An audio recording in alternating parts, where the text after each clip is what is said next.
ഇന്ന് നടത്തുന്ന സമരം ഒരു അനിവാര്യതയാണ്. ഈ സമരത്തിൽ പങ്കെടുക്കാൻ വന്നു ചേർന്ന പ്രിയപ്പെട്ടവരെല്ലാവരെയും സ്നേഹപൂർവ്വം ഞാൻ അഭിവാദ്യം ചെയ്യുക. ഈ സമരം അനിവാര്യതയാണ് എന്ന് പറയുന്നതിന്റെ ഒരു പ്രധാനപ്പെട്ട കാരണം കേരളത്തിന്റെ മുഖ്യമന്ത്രിയാണ് എന്ന് പറയാതിരിക്കാൻ കഴിയില്ല. ഞാൻ അവരുടെ തന്നെ ഭാഷയിൽ പറഞ്ഞാൽ കേരളത്തിലെ പോലീസ് മർദ്ദനങ്ങളുടെ കാരണഭൂതൻ പിണറായി വിജയനാണ് എന്നുള്ള കാര്യത്തിൽ ഒരു സംശയവും ഇനി ആർക്കും രേഖപ്പെടുത്താനുണ്ടെന്ന് ഞാൻ കരുതുന്നുമില്ല. ഇന്നലത്തെയും അദ്ദേഹത്തിന്റെ പ്രതികരണം വന്നു, ഇത് ഒറ്റപ്പെട്ട ഇൻസിഡന്റ് ആണ് എന്നുള്ളത്. കേരളത്തിന്റെ ലോക്കപ്പുകളിൽ നിരവധി ആളുകൾ മരണപ്പെടുമ്പോ കേരളത്തിന്റെ പോലീസ് സ്റ്റേഷനുകളിൽ യുവജന വിദ്യാർത്ഥി സംഘടനാ പ്രവർത്തകരെ ഒരു കാലത്തുമില്ലാത്ത രീതിയിൽ ഭീകരമായി മർദ്ദിക്കുന്നതിന്റെ ആരോപണങ്ങളും പരാതികളും മാത്രമല്ല ദൃശ്യങ്ങൾ വരെ പുറത്തു വരുമ്പോ കേരളത്തിന്റെ പോലീസ് ഈ സഹപ്രവർത്തകരെ വളരെ മോശമായി കൈകാര്യം ചെയ്യുമ്പോ അതിന്റെ ഇൻസിഡൻസ് പത്രമാധ്യമങ്ങൾ, ദൃശ്യമാധ്യമങ്ങൾ ഒന്നിനു പുറകെ ഒന്നായി കേരളത്തിൽ ടെലികാസ്റ്റ് ചെയ്തുകൊണ്ടിരിക്കുമ്പോ അച്ചടിയിൽ മഷി പുരട്ടി അത് നിരത്തുമ്പോ അത് മുഴുവൻ കണ്ടും കേട്ടും കേരളത്തിലെ മുഖ്യമന്ത്രിയോട് ചോദ്യങ്ങൾ ഉന്നയിക്കാൻ മാധ്യമ പ്രവർത്തകർക്ക് അവസരം കൊടുക്കാതെ ലഭ്യമായിട്ടുള്ള ഏതെങ്കിലും ഒരു അവസരത്തിൽ അത് ഒറ്റപ്പെട്ടതാണ് എന്ന് പറഞ്ഞൊഴിയുന്ന പാട്രണേജ് ഈ അക്രമങ്ങൾക്ക് കേരളത്തിന്റെ മുഖ്യമന്ത്രി കൊടുക്കുക. ഞാനൊരു കാര്യം കൃത്യമായി പറയാൻ ആഗ്രഹിക്കുന്നു.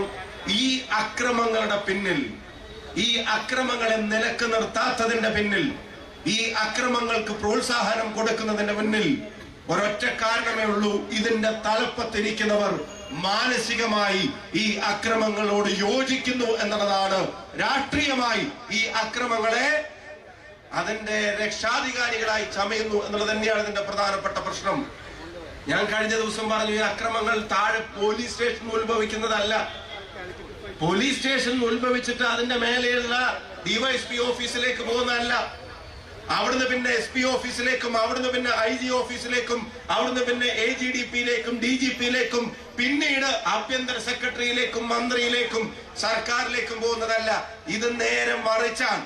ഇതിന്റെ ആരംഭം തലപ്പത്ത് നിന്നാണ്. തലപ്പത്തിരിക്കുന്നവരുടെ ആറ്റിറ്റ്യൂഡാണ് താഴെത്തട്ടിലെ പോലീസ് സ്റ്റേഷൻ വരെ ഒരു രോഗം പോലെ പടരുന്നെങ്കിൽ, ഈ രോഗത്തിന് ഒരു ചികിത്സയുണ്ടെങ്കിൽ അത് ഈ ഗവൺമെന്റിനെ എടുത്ത് തൂത്തെറിയലാണ് എന്നുള്ളത് കേരളത്തിലെ ജനാധിപത്യ വിശ്വാസികൾ അവര് തിരിച്ചറിഞ്ഞിരിക്കുന്ന രാഷ്ട്രീയ സാഹചര്യം തന്നെയാണ്.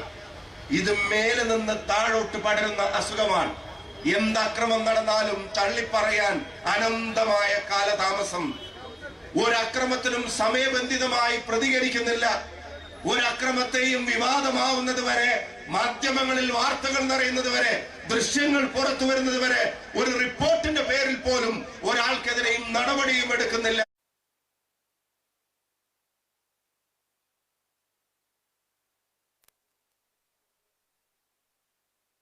ഈ പ്രതികരണത്തിന്റെ കാലതാമസം ഒരു സന്ദേശം കൊടുക്കലാണ്. പ്രതിപക്ഷം എന്ത് വേണമെങ്കിൽ പറഞ്ഞോട്ടെ, മാധ്യമങ്ങൾ എന്ത് വേണമെങ്കിൽ പറഞ്ഞോട്ടെ, ദൃശ്യങ്ങൾ ഏത് വേണമെങ്കിൽ പുറത്തു വിട്ടോട്ടെ, പോലീസിലെ ഗുണ്ടകൾ പേടിക്കണ്ട, സർക്കാർ നിങ്ങൾക്കൊപ്പമുണ്ട് എന്നുള്ള സന്ദേശമാണ് ഈ പ്രതികരണത്തിലെ കാലതാമസം. അത് നൽകിക്കൊണ്ടിരിക്കുന്നതെന്ന് പറയാതിരിക്കാൻ കഴിയോ? ഇനി കാത്തുകാത്തിരുന്ന് പ്രതികരിച്ചാലോ, പിന്നാലെ നടന്ന് ചോദ്യങ്ങൾ ചോദിച്ചാലോ, അവസാനം നിർബന്ധിതമായ സാഹചര്യത്തിൽ എന്തെങ്കിലും മറുപടി പറയേണ്ടി വന്നാലോ, അപ്പൊ പറയുന്ന റെക്കോർഡഡ് മറുപടി ഉണ്ട്. വാട്സപ്പിലെ ടെംപ്ലേറ്റ്സ് പോലെ അപ്പൊ പറയുന്ന റെക്കോർഡഡ് മറുപടി എന്താ? ഒറ്റപ്പെട്ട സംഭവമാണ് സാർ. രാവിലെയും ഉച്ചക്കും വൈകുന്നേരവും, തിങ്കളാഴ്ചയും ചൊവ്വാഴ്ചയും വെള്ളിയാഴ്ചയും ശനിയാഴ്ചയും ഞായറാഴ്ചയും എല്ലാ ദിവസവും നടക്കുന്ന ഏർപ്പാടിനെ മലയാളത്തിൽ ആരും ഒറ്റപ്പെട്ട സംഭവം എന്ന് വിളിക്കാറില്ല. അതൊരു തുടർക്കഥയാണ്. ആ തുടർക്കഥയുടെ ഉത്തരവാദിത്തത്തിൽ നിന്ന് ഈ ഗവൺമെന്റിന് ഒഴിഞ്ഞു മാറാനും കഴിയില്ല. വിവരാവകാശം പോലും കോടതിയുടെ സഹായമില്ലാതെ ആയുധമല്ലാതായി മാറുന്ന അവസ്ഥയാണ് കേരളത്തിലുള്ളത്. ഒരു പോലീസ് സ്റ്റേഷനിലെ ദൃശ്യങ്ങൾ കിട്ടണമെങ്കിൽ ആ ദൃശ്യങ്ങൾ RTI പ്രകാരം കൊടുത്താൽ കൊടുക്കേണ്ടതാണ്. ആ ക്യാമറ ദൃശ്യങ്ങൾ കൊടുക്കേണ്ടതാണ്. പക്ഷെ അത് കൊടുക്കാനും ഈ ഗവൺമെന്റ് തയ്യാറല്ല. കുന്നംകുളത്തെ മർദ്ദനത്തിന്റെ ദൃശ്യങ്ങൾക്ക് വേണ്ടി വർഷങ്ങൾ പോരാടിയിട്ട് അവസാനം കോടതിയുടെ പിന്തുണയോടെയാണ് ആ ദൃശ്യങ്ങൾ പുറത്തു വന്നത്. സുജിത്തിനെ ക്രൂരമായി മർദ്ദിച്ചത്, ഞാൻ ഇന്നലെ സുജിത്തിന്റെ വിവാഹത്തിൽ പങ്കെടുക്കാൻ വേണ്ടി പോയിരുന്നു. ആ ക്രൂരമായ മർദ്ദനത്തിനിരയായ ചെറുപ്പക്കാരൻ ആ ദൃശ്യങ്ങൾക്ക് വേണ്ടി ഒരു നിയമ പോരാട്ടം നടത്തേണ്ടി വന്നു. പോലീസിൽ പരാതി കൊടുത്തു, കംപ്ലൈന്റ് സെല്ലിൽ പരാതി കൊടുത്തു, മനുഷ്യാവകാശ കമ്മീഷനിൽ പരാതി കൊടുത്തു. അതിനൊന്നും നടപടികളില്ല. അവസാനം കോടതി ഇടപെട്ട് വിവരാവകാശ പ്രകാരം ആ ദൃശ്യങ്ങൾ പുറത്തു വന്ന് മാധ്യമങ്ങൾ അത് വാർത്തയാക്കിയപ്പോഴാണ് ആ പോലീസുകാർക്കെതിരെ ഒച്ചയും ബഹളം ഉണ്ടായിട്ട് ഒരു തലോടൽ പോലത്തെ ഒരു നടപടി. അപ്പോഴും അവരെ പിരിച്ചുവിടാൻ ഒരുക്കമല്ല. എന്താ അതിന്റെ കാരണം? മറ്റൊന്നുമല്ല, കാക്കി അണിഞ്ഞ് പണി ചെയ്തുകൊണ്ടിരിക്കുന്നത്, കാക്കി അണിഞ്ഞ് പോലീസുകാരൻ ചെയ്യുന്നത് പോലീസിംഗ് അല്ല, കാക്കി അണിഞ്ഞ് പാർട്ടി പണിയെടുക്കുന്നവർ. അവരോടൊന്ന് പറയുന്നു, എല്ലാ കാലത്തും പിണറായി വിജയൻ ആയിരിക്കില്ല കേരളത്തിന്റെ മുഖ്യമന്ത്രി എന്നുള്ളത് അവരോർത്താൽ അവർക്ക് നല്ലതെന്ന് പറയാനും ഞാൻ ആഗ്രഹിക്കുന്നു. ഞാൻ ഇന്നലെ തൃശ്ശൂർ ജയിലിൽ പോയിരുന്നു. ഞാൻ ഗണേഷ് ഉൾപ്പെടെയുള്ള KSU ഭാരവാഹികളെ കണ്ടിരുന്നു. ചേട്ടാ, ആ ചെറുപ്പക്കാര് പറയുന്നത്, സാറേ, ഞങ്ങളെ ജനുവരി 29 ഞാൻ ജോലി ചെയ്യുന്ന സ്ഥാപനത്തിന് സഹകരണ ബാങ്കിന്റെ അവിടെ നിന്ന് ഇറങ്ങി വരുമ്പോ ഒരു കാരണവുമില്ലാതെ, ഒരു സംഘർഷവും അവിടെ ഇല്ലാതെ ഞാൻ ജോലി ചെയ്യുന്ന സ്ഥലം തെരഞ്ഞു വന്ന് എന്നെ ക്രൂരമായി മർദ്ദിച്ചു. 23 ദിവസമാണ് ജയന്തേട്ട ആ ചെറുപ്പക്കാരൻ അമല ആശുപത്രിയിൽ കടന്നത്. അതിനുശേഷം വലട്ട 30 ദിവസം അയാൾ ഒരു ആയുർവേദ ആശുപത്രിയിൽ ഞങ്ങൾ ഇടപെട്ട് അഡ്മിറ്റ് ചെയ്തു. 53 ദിവസം ഒരു മർദ്ദനത്തിനിരയായി കിടാവെ ചികിത്സ നടത്തേണ്ടി വന്ന ഒരു ചെറുപ്പക്കാരനെ ക്രൂരമായി മർദ്ദിച്ച് 308 പ്രതി ചേർക്കപ്പെട്ട ഒരാളെ പോലും ആ പോലീസ് അറസ്റ്റ് ചെയ്തില്ല. ആ ചെറുപ്പക്കാരൻ പറഞ്ഞു, ഒരാളെ പോലും അറസ്റ്റ് ചെയ്തില്ല. ഒരാളെയും അറസ്റ്റ് ചെയ്യാതെ അവർക്ക് മുൻകൂർ ജാമ്യം കിട്ടുന്നത് വരെ പോലീസ് കാത്തിരുന്നിട്ട് അവരൊരാളെ പോലും ഒരു ദിവസം പോലും തുറങ്കലിലടക്കാതെ അവരെ വെറുതെ നടക്കാൻ അനുവദിച്ച പോലീസ് ഇവിടെ ഉണ്ടായ ഒരു സംഘർഷത്തിന്റെ പേരിൽ ഈ ചെറുപ്പക്കാരെ ജില്ല തെരഞ്ഞു വന്ന് അറസ്റ്റ് ചെയ്തു. ലഭിത്ത് അറസ്റ്റ് ചെയ്തു എന്ന് മാത്രമല്ല, എന്താ അവരെ കോടതിയിൽ ഹാജരാക്കിയത് എങ്ങനെ? ഷെയ്നെ 3 മുഖം മൂടി, കറുത്ത മുഖം മൂടികൾ ഈ ചെറുപ്പക്കാരാണ് അണിയിക്കുക. വിദ്യാർത്ഥി സംഘടനാ പ്രവർത്തകരെ കറുത്ത മുഖം മൂടി ഈ ചെറുപ്പക്കാരാണ് അണിയിക്കുക. കയ്യാമം വെക്കുക. അത് വേണോന്ന് ചോദിച്ചപ്പോ അതിന് വകുപ്പുണ്ടെന്ന് പറയാ.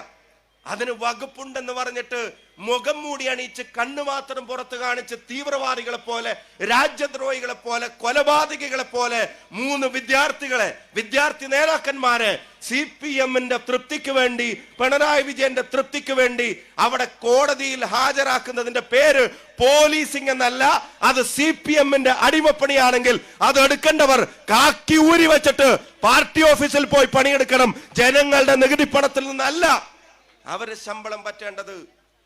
അപ്പോഴും നടപടി എന്താ? അയാൾ ആഗ്രഹിക്കുന്ന പോലെ ഒരു സ്ഥലം മാറ്റം.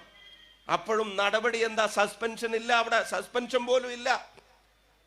3 ചെറുപ്പക്കാരെ ഇങ്ങനെ കൊണ്ടുവരുന്നത് 2 കേസും തമ്മിലുള്ള താരതമ്യം ഞാൻ പറഞ്ഞു. അപ്പോഴും അവിടെ നടപടിയില്ല. അപ്പോഴും അവിടെ പ്രതികരണമില്ല. ചെയ്തത് തെറ്റാണെന്ന് പറയുന്നില്ല.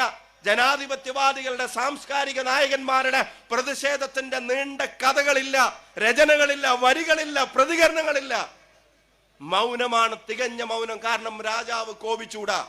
രാജാവിന്റെ തൃപ്തി ഈ ഗുണ്ടകൾക്കുണ്ടെന്ന ഞാൻ ഒരുപാട് ആലോചിച്ചു. സർക്കാരിന് ഇത്രയും ചീത്തപ്പേര് വന്നിട്ടും ഇവരെന്താ പ്രതികരിക്കാത്തതെന്ന് കാരണം വളരെ വ്യക്തമാണ്. പിന്നെയാണ് എനിക്ക് അതിന്റെ റീസൺ കണ്ടുകിട്ടിയത്. കാരണം വ്യക്തമാണ്, സർക്കാർ ഇനി അധിക കാലമില്ല എന്നുള്ളത് അതിന്റെ തലപ്പത്തിരിക്കുന്നവർക്ക് ബോധ്യപ്പെട്ടിട്ടുണ്ട്.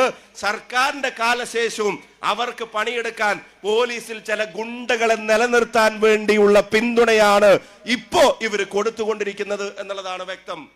ഞാൻ ആവർത്തിച്ചു പറയുന്നു, ഇതിന്റെ പൊളിറ്റിക്കൽ പാറ്റർനേജ് CPM കൊടുക്കുകയാണ്.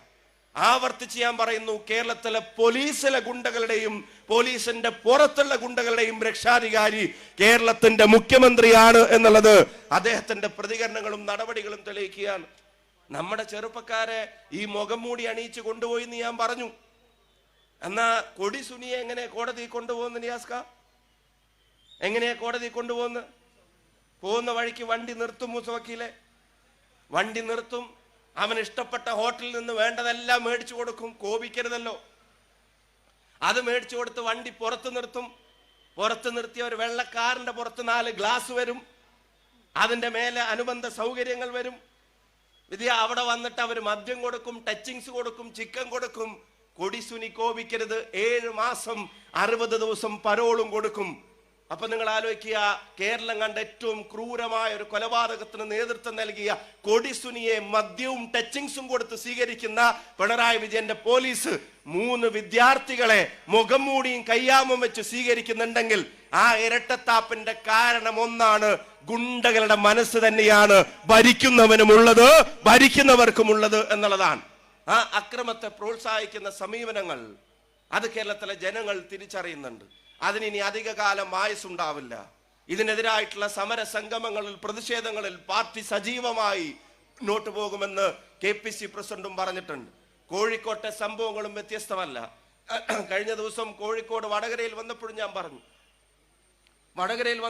പറഞ്ഞു ഇവിടുത്തെ പോലീസ് എന്താ ചെയ്യുന്നത്? എന്റെ 3 ചോദ്യങ്ങൾ ഞാൻ ഇവിടുത്തെ പോലീസിനോട് ചോദിക്കാൻ ആഗ്രഹിക്കുന്നു. ഒന്ന്, കഴിഞ്ഞ തെരഞ്ഞെടുപ്പ് കാലത്ത് ഏറ്റവും വലിയ വിവാദമായി ഈ വടകരയിലെ ജനങ്ങളെ, കോഴിക്കോട്ടെ ജനങ്ങളെ, കേരളത്തിലെ ജനങ്ങളെ ജാതിയുടെയും മതത്തിന്റെയും പേരിൽ തമ്മിലടുപ്പിക്കാൻ നടത്തിയ ഹീനമായ ശ്രമമായിരുന്നു കാഫിർ സ്ക്രീൻഷോട്ട്.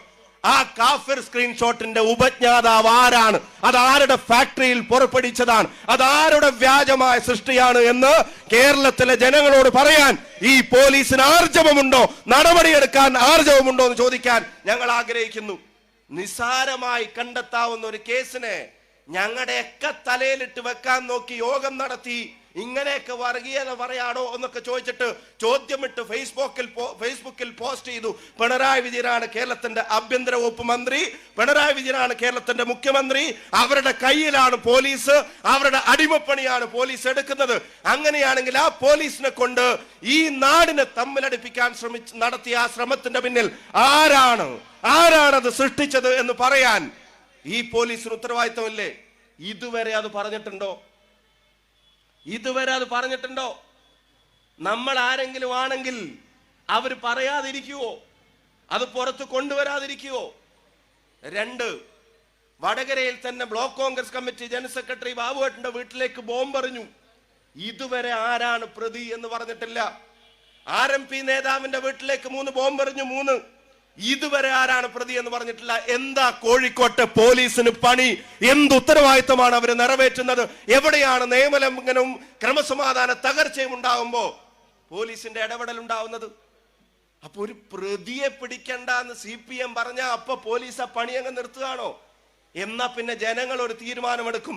ആ പോലീസിങ്ങും ആ പോലീസിനെ സംരക്ഷിക്കുന്ന സർക്കാരും കേരളത്തിൽ ഇനി വേണ്ട എന്ന് കേരളത്തിലെ ജനങ്ങൾ എടുക്കുന്ന തീരുമാനത്തിന് കോഴിക്കോട്ടെ പിന്തുണയുണ്ടാകും. ഞാൻ പറയുന്നു, കോഴിക്കോട്ടെ സമീപകാല ചരിത്രം തിരുത്തും. ഈ ക്രൂരതക്കെതിരെ പ്രതികരിക്കുന്നവരുടെ പട്ടികയിൽ കോഴിക്കോട്ടെ ജനങ്ങൾ ഉണ്ടാകും. ഇത്തവണ കോഴിക്കോട് നിന്ന് തിരുവനന്തപുരത്തേക്ക് പോകുന്ന MLA-മാരുടെ ഭൂരിപക്ഷം അത് UDF-നായിരിക്കും, കോൺഗ്രസ് MLA-മാരുണ്ടായിരിക്കും എന്നുള്ള കാര്യത്തിനും ഒരു സംശയവും വേണ്ട. ജനങ്ങൾക്ക് മടുത്തിരിക്കുന്നു, വെറുത്തിരിക്കുന്നു. ആ ജനങ്ങളുടെ പ്രതിഷേധം ഏറ്റെടുത്തിട്ടാണ് ഈ സമരം മുന്നോട്ട് പോകുന്നത്. ഇവിടെ ദുൽക്കിഫിൽ ഉൾപ്പെടെയുള്ള ആളുകളുടെ കാര്യത്തിൽ വടകരയിൽ നമ്മൾ കണ്ടതാണ്.